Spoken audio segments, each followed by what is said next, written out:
I appreciate you finding us back on the podcast. Remember, if you haven't already done so, hit that subscribe button on your favorite podcast platform. It is rivalry week in the world of college football, and we've got the announcer for an 11-0 team, top 5 rated team in America, a team that is on the brink of a perfect season, potentially already qualified for their championship game in the ACC, the play-by-play voice of the Florida State Seminoles radio network, basketball, football, soccer, getting ready to has a huge game this week. Mr. Jeff Culhane, welcome back to the podcast, sir. Jason, how are you doing? It's great to talk to you, and happy Thanksgiving to you, your family, and everybody out there. We're excited for a big weekend coming up. You got a very busy week in Florida State athletics. You had earlier in the week, you guys had a tremendous basketball win. You won the little tournament here in the state of Florida. You beat upset number 18 Colorado. Give us a little perspective of the nice win for the Seminoles. Yeah, Jason, just really happy for the guys.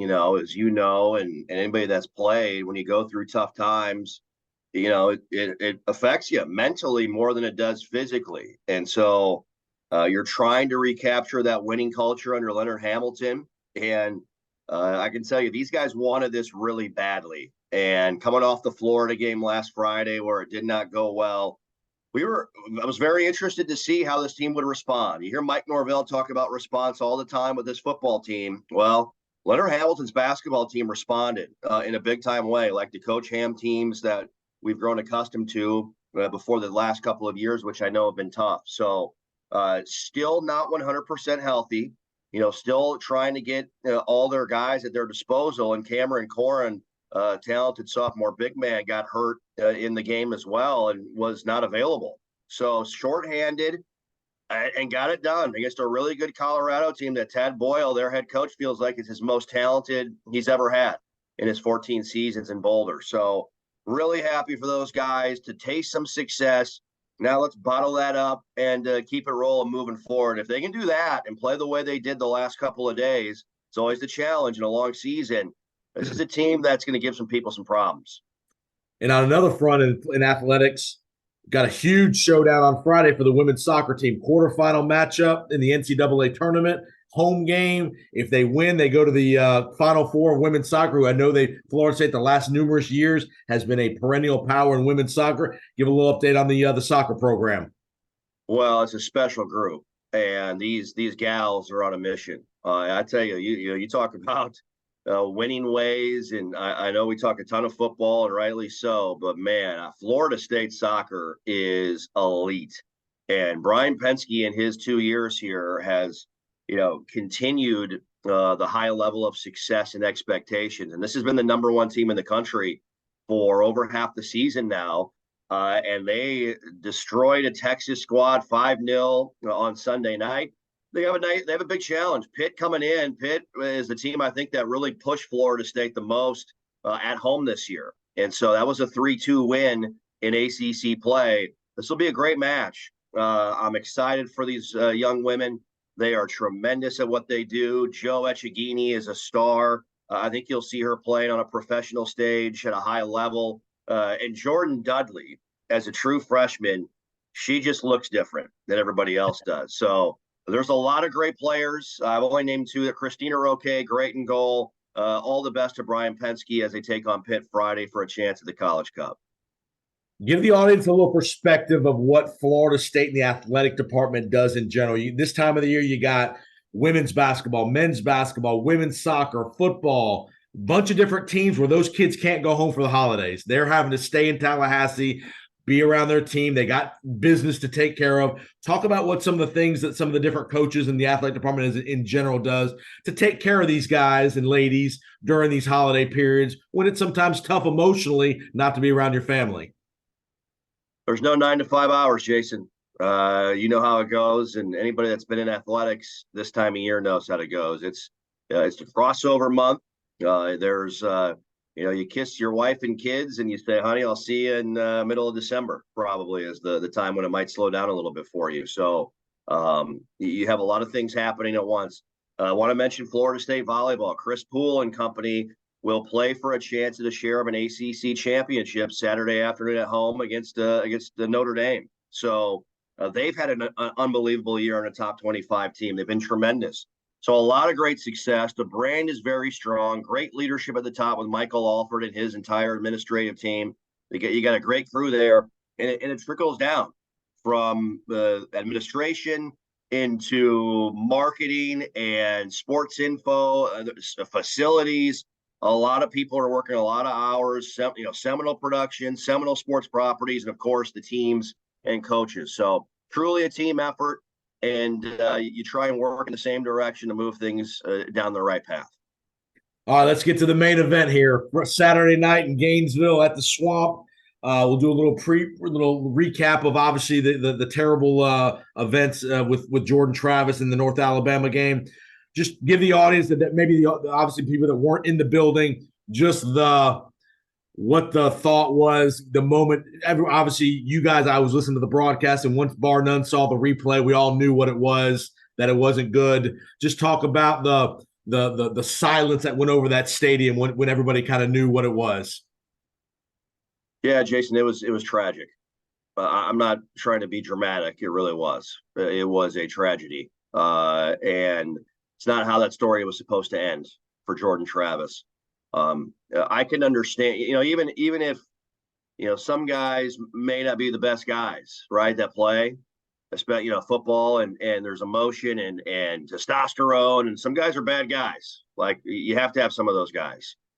Not this kid. And I call it, he's a man. Jordan Travis is a man with the way he handles himself, the way he treats people, the way he leads, what he's gone through. He very easily, we know the story by now, he very easily could have left, gone somewhere else, switched positions. He believed, he persevered. He said yes to Mike Norvell. And, I feel for those two guys because of the amount of work they've put in together over the last 4 years, right? So some people have said it's the quietest they've ever heard Doak Campbell Stadium. Some people go back to Wide Right 1 and that moment, but you had the Miami fans in the stadium that were obviously making noise, and so it wasn't completely silent. This was completely silent. There was no noise. The air got sucked out of the building, and to no surprise, after you hear what Mike Norvell said about when he was talking to Jordan on the field, Jordan was thinking about other people. He was thinking about his parents. Right. He said he was good. He said, "Coach, I'm good. I'm fine. I'm going to be okay. Let my parents know I'm okay." I mean, that's unbelievable. Right. It's amazing. So it's another example of how you never know. And, the cliche of this could be, you're one play away, or you never know when your last play is. When coaches say that, this is a prime reminder that you got to be ready on the back end of it. And then when you play, don't take it for granted. And you just hate to see it, because Jordan Travis is a great person, a great young man, and also had so much out ahead of him in the short term of this season here at the end. All right, let's get to Tate Rodemaker, who comes in and fills in for him. Obviously, again, people forget Florida State was down 13-0 at the moment he goes out. It was it wasn't, they probably weren't going to lose, but it wasn't trending well the first quarter or so there in Tallahassee. And give Rodemaker credit. He came in, played well, righted the ship there. Obviously, the emotion got back into the building once they realized Jordan was going to be okay. And it was, they knew they were losing him, but they had to take care of business. You couldn't let this derail 6 months and 8 months of great work. So give us a little background on Tate Rodemaker. We know a little bit about him. If you follow Florida State, he came in last year, played really well in the Louisville game, kind of bailed out the Seminoles when Jordan got hurt in that game. Give us a little background on Tate Rodemaker. And he's been in this program 3 or 4 years. He knows this system very well. He was one of Norvell's first recruits, so it's a guy Norvell trusts. Yeah, you laid it all out perfectly right there, Jason. I think the game for me was Louisville a year ago. I knew they were going to beat North Alabama. He was going to come in and perform. He's a very talented young man, huge arm, NFL arm. You're obviously going to notice a difference from an escapability standpoint. He's still capable, but there aren't many that are Jordan moving around, and so that's going to be a difference, obviously. And his awareness in the pocket and trying to feel the pass rush coming and getting away to extend plays. He's capable of running. He can. he's more athletic than you believe him to be. He can do it there. The question everybody's asked me is he good enough to win the next two? And the answer is yes. Yeah. He is good enough to lead this team to win the next two. Is it going to look dominant for 60 minutes over the next 2 weeks? Probably not, because we're playing at Florida, and it's one of the great rivalries in college football, regardless of the records. And you're playing a Louisville team that's a top 10 team and having a great year. So it's not going to be easy, but nothing that is greatly achieved ever is, right? Even the 93 team suffered a loss. It had to go to Florida and play a great Florida team, and came out of the swamp with a big win, as you know, Jason. So it's going to be challenging. It's going to be wild on Saturday. Take and do it. And, I think the other item that we need to talk about, we're talking all about Tate. Florida State's defense is playing unbelievably well. They are taking the ball away. They've done so in essentially, I have my notes in front of me, but like 13 of the last 14 games, whatever it's been, they can get to the quarterback. And Florida has a backup quarterback in this game as well. And Max Brown, a young man who's a dual threat guy. Graham Mertz was leading the SEC in completion percentage. So he's having a good enough year for them, probably better than what people thought he was going to have this season. So Florida State defensively, I look to that group. Adam Fuller has done an unbelievable job, semifinalist for the Broyles Award for the top assistant coach in college football. That's the group I think that can really lead this team and pace it to help it out and help relieve some of the stress on the offense. Offensively, do you anticipate less QB run, RPO kind of stuff because of, one, you don't want to put Rodemaker in danger of, you don't want to have to think about a third guy. Do you think that part of the game plan changes a little bit these next 2 weeks? Well, I don't know if we were doing that a lot anyway, to be honest with you, Jason. I mean, I know that the threat was there with Jordan, right? But Jordan wasn't really, and that's also the sadly ironic part about this was he gets hurt on RPO, and we haven't done a lot of that this year. A lot of it's been him in the pocket, going through progressions, eluding and extending plays. We have not done a lot of run pass option with him this year. And so I would sense you're going to see a lot of the same things we do with Tate, that Jordan has done. The threat is different, right? But again, he is more than capable than I think what people give him credit for. And he's won a lot of games. High school, he played for his dad. He's a coach's son, put up huge numbers at Valdosta High. He's a high school teammate at Jaheim Bell. So those guys have great connection. Watch out for that, setup the next 2 weeks. So we'll see how the offense changes. But I would assume, knowing Mike Norvell, that I don't think he's going to change a whole lot. He knows what Tate is great at. He's going to play to his strengths and do what needs to be done to get him comfortable and finding a rhythm throwing it. So we're recording this Wednesday, just after Tuesday night when the new rankings come out. Florida State drops from 4 to 5. I think that's more of a product of Washington than it was a Florida State injury, personally. And I think there's still plenty.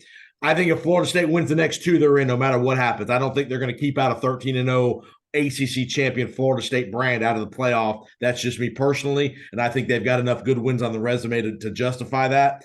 How do you think my coach is going to – he's not going to publicly say this, but how do you think he's going to behind the scenes play this up of everybody thinks we can't do it now, or everybody thinks our leader's out? How do you think coach plays that up amongst the entire team? That's a good question. I honestly think that these guys are so focused on today getting better, and then they're going to focus on Thursday getting better, and then on Friday, and then they're going to go play Florida. He may use it. I don't know if I'm not sure what his message will be. It's definitely there. I mean, look, I players know. The players were all watching last night. Everybody watching. Yeah, they know, and so from that standpoint, I think it can be used as motivation. There's no question. But these guys are so locked in, Jason, that they're aware of the situation. They're aware of what's in front of them. They know how close they are, but they got to do it Saturday. And so I think that's the thing that Mike Norvell has done an amazing job of with his message within this program. These guys don't look ahead. They're not thinking about Charlotte. They're not thinking about January 1. They're literally thinking about today. And then, you have to be ready. One of the things he said, and it's so true, is don't allow yourself to not focus on the main thing and regret missing something at the end of the day. And I think this group is so focused and wanting to not have that regret that they're going to do whatever they have to do to figure it out here and to win in Gainesville and win against Louisville in Charlotte. And so definitely motivated. You can definitely, use what you need to use on the outside. But I think these guys I think they're so locked into their own message, Jason, that they don't really care what everybody else says. They know how good they are and how good they can be, and they're going to do what they can to win these next two. All right, from a personal perspective for you, how cool is it for you? I mean, you've done some big games at North Dakota and all that, but how cool is it going to be for you knowing you're going to be calling an 11-0 team, got a chance to go to the college football playoff? This is the big time. This is big time ball here from a play-by-play guy's perspective, the atmosphere and the energy, and from your perspective, the motivation to do a great job on Saturday with you and Bar None and the whole broadcast crew. Oh, I'm fired up. Yeah, I'm fired up. I'd be lying to you if you said I wasn't juiced up for this one, man. This is what it's all about. The great Gene Deckerhoff called how many of these games over the decades, and so I'm just I'm so fortunate, blessed to be a part of a group that has put everyone in a position around them to be associated with something like this, right? It's the players, it's the coaches. Those guys have been just unbelievable to be around this year. And so, yeah, I'm revved up. We just got back from Daytona Beach last night from hoops. And so, I've been looking at a few things, but I'm full go today, man. I told Sarah, my wife, I said, hey, I got some football stuff to do today. So we're locked in. We're gonna mix in a little Thanksgiving dinner Thursday, and then we're back to it and hit the road Saturday morning to get down to enemy territory. What's Jeff Culhane's favorite Thanksgiving side dish or main course? What's the go-to in the Culhane household? Jeff called for me. It's stuffing and just load up the gravy, man. It's Carb City, and I'm the mayor. I mean, I don't care. I'm not discriminatory in any way. Give me all. I'm going for seconds if I can. If I can't, I'll wait and go later, a post-secondary meal later on in the night or the day. You know what? We actually, my parents were in town from South Dakota the first 19 days of the month, and we had a Thanksgiving dinner last Sunday with them. Nice. So we're not doing the full Monty tomorrow, but I can make a mean steak on the grill. So we're going steaks, lobster tails, probably a little mac and cheese, just to do a little alternative thing Thursday. So we're going to get after it and get the weekend set the right way. All right. Well, Saturday night in the Swamp, 7:30. Tell the audience where they can find these, if they're not don't have an affiliate in their town, where they can find the Seminole broadcast with you and Bar None. Yeah, best way is download the FSU Game Day app. Free to download. You can listen to us wherever you go. If you're doing Thanksgiving leftovers, you're traveling, you're at the house, you're at the store, you're in the car, you can listen to us wherever you go. Obviously, we've got a statewide network affiliates and all the places you need to have them. So we're fired up, looking forward to it. On the air at 4:30 on Saturday afternoon from Ben Hill Griffin Stadium. We'll have a great broadcast, and we're going to be in Charlotte next week for the ACC title game. So we will be looking to go 13-0, get to the college football playoff, and I'm thoroughly convinced you guys win the next two. Unless they win 10-7 both weeks, they're going to the playoffs. So get your tickets booked because we're going to the playoffs, boys and girls. And Tate Rodemaker is going to do a great job. The team's going to do a great job. And Jeff Culhane, you and Bar None will do a great job on the broadcast as well Saturday night. So thanks for the time, sir. Have a great Thanksgiving with the family. And let's get another Noel win here in Gainesville Saturday night. Yeah, that sounds good. Jason, great talking to you as always. Happy Thanksgiving, everybody, and go Noles. Appreciate it, Jeff. And we'll be right back on the podcast. Thanks for joining us, and hang in there.